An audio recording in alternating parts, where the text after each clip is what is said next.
I can remember the morning having breakfast with my dad, but apart from that, it's like a blank week. From what I understand, I was a passenger in the car, and a truck crashed into the side of the car and crashed into the side that I was a passenger in. I've just been told I can't remember a thing. He was in a coma for over a week, and during that time it was unknown how he was going to wake up. We got a call to say that he had awoken, and we were ecstatic, of course, at least that was the first step. But they also had some other news for us, and I don't know whether they thought it was good news for us or bad, but to say that he was actually speaking Mandarin. In high school, we had to do 2 languages, and I decided, okay, I'll do Chinese. But it was basic fluency. After waking up from the coma, I saw a Chinese-looking nurse. And because the first person I spoke to was in Mandarin, my internal monologue became Chinese. It did suddenly get really a lot better after the coma because it just became so much more quick.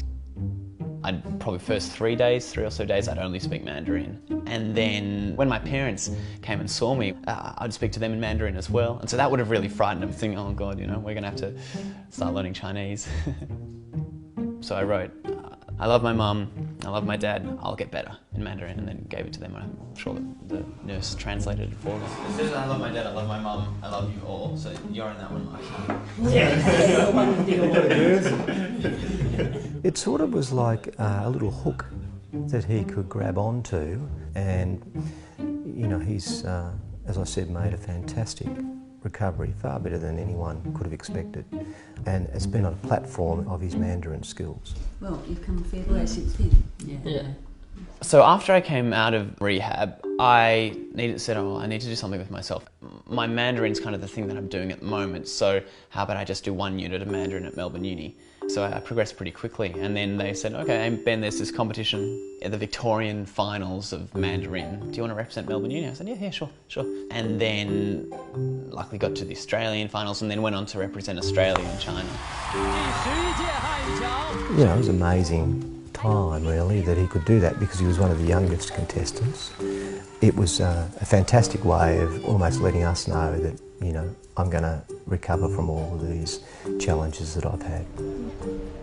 My voice is slightly higher when I speak Chinese, which is interesting.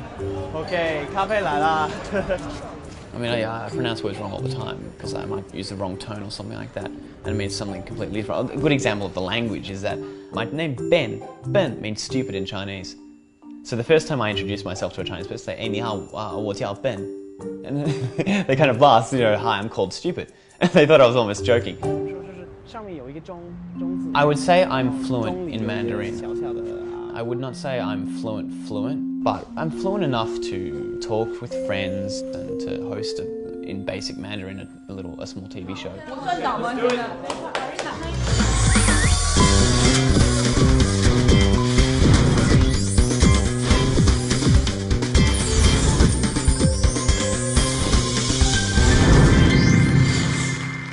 Hello， 大家好，欢迎收看本期美男私房菜节目。